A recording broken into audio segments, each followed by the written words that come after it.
ವಾಗ್ಗೇಯಕಾರರ ಪರಿಚಯ. ಶ್ರೀ ಪುರಂದರದಾಸರು. ಇವರ ಕಾಲ ಕ್ರಿಸ್ತಶಕ 1484ರಿಂದ 1564. ಕರ್ನಾಟಕ ಸಂಗೀತ ಪಿತಾಮಹರೆನಿಸಿ ಇಂದಿಗೂ ಪೂಜ್ಯರಾಗಿರುವ ಶ್ರೀ ಪುರಂದರದಾಸರು ಕರ್ನಾಟಕ ಸಂಗೀತಕ್ಕೆ ತಳಪಾಯವನ್ನು ಹಾಕಿದರು. ಅಭ್ಯಾಸಗಾನವನ್ನು ಕ್ರಮಪಡಿಸಿದ ಕೀರ್ತಿ ಶ್ರೀ ಪುರಂದರದಾಸರದ್ದು. ಇಂದಿಗೂ ಪ್ರತಿಯೊಬ್ಬ ವಿದ್ಯಾರ್ಥಿಯೂ ಸಂಗೀತದ ಬಾಲಪಾಠವನ್ನು ಪ್ರಾರಂಭಿಸುವುದು ದಾಸರು ರಚಿಸಿದ ಸ್ವರಾವಳಿಗಳು ಮತ್ತು ಗೀತೆಗಳಿಂದಲೇ. ದಾಸರು ರಚಿಸಿದ ಕೀರ್ತನೆಗಳು, ಉಗಾಭೋಗಗಳು ಸಾಮಾನ್ಯ ಜನರ ನುಡಿಗಳಲ್ಲೂ ಕಾಣುತ್ತವೆ. ದಾಸರು ತಮ್ಮ ಸಂಗೀತ ರಚನೆಗಳ ಮೂಲಕ ಜನಜಾಗೃತಿಯನ್ನು ಮೂಡಿಸಿ, ತತ್ವಗಳನ್ನು ಉಪದೇಶಿಸಿ, ಆಧ್ಯಾತ್ಮಿಕ ತತ್ವಗಳನ್ನು ಸರಳವಾಗಿ ನಿರೂಪಿಸಿದ್ದಾರೆ. ಭಾವೈಕ್ಯತೆಯನ್ನು ತಮ್ಮ ಕೀರ್ತನೆಗಳ ಮೂಲಕ ಸಾರಿದ್ದಾರೆ. ಶ್ರೀಮನ್ನಾರಾಯಣನ ಅಂತರಂಗ ಭಕ್ತರಾಗಿ ನವಕೋಟಿ ನಾರಾಯಣ ಮಂತ್ರವನ್ನು ಜಪಿಸಿದ್ದಾರೆ. ಪುರಂದರಗಡದಲ್ಲಿದ್ದ ವರದಪ್ಪ ನಾಯಕ ಮತ್ತು ಲಕ್ಷ್ಮಕ್ಕ ದಂಪತಿಗಳಿಗೆ ಜನಿಸಿದ ಗಂಡು ಮಗುವಿಗೆ ಶ್ರೀನಿವಾಸಪ್ಪ ನಾಯಕನೆಂದು ನಾಮಕರಣ ಮಾಡಿದರು.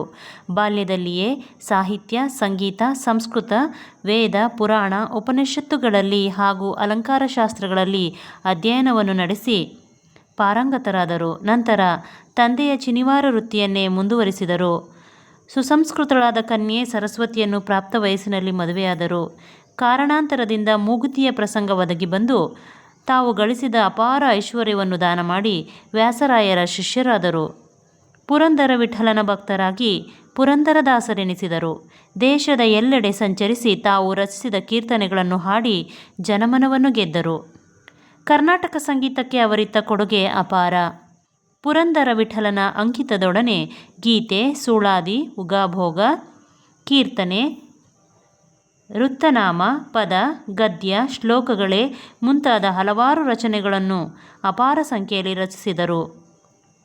ಅಭ್ಯಾಸಗಾನಕ್ಕೆ ಸೇರುವ ಸ್ವರಾವಳಿಗಳನ್ನು ಯೋಜಿಸಿ ಮಾಯಾಮಾಳವ ಗೌಳ ರಾಗದಲ್ಲಿ ಪ್ರಾಥಮಿಕ ಪಾಠಗಳು ನಡೆಯುವಂತೆ ರೂಪಿಸಿದರು. ಕರ್ನಾಟಕ ಸಂಗೀತದ ಪಠ್ಯಕ್ರಮವನ್ನು ರೂಪಿಸಿದ ಕೀರ್ತಿ ಪುರಂದರದಾಸರಿಗೆ ಸಲ್ಲುತ್ತದೆ. ಈ ಪಾಠಕ್ರಮವು ಇಂದಿಗೂ ರೂಢಿಯಲ್ಲಿದೆ. ಇವರ ರಚನೆಗಳೆಲ್ಲವೂ ಹೆಚ್ಚಾಗಿ ಕನ್ನಡ ಭಾಷೆಯಲ್ಲಿದ್ದು, ಸಂಸ್ಕೃತ ಭಾಷೆಯಲ್ಲಿಯೂ ಕೆಲವು ರಚನೆಗಳಿವೆ.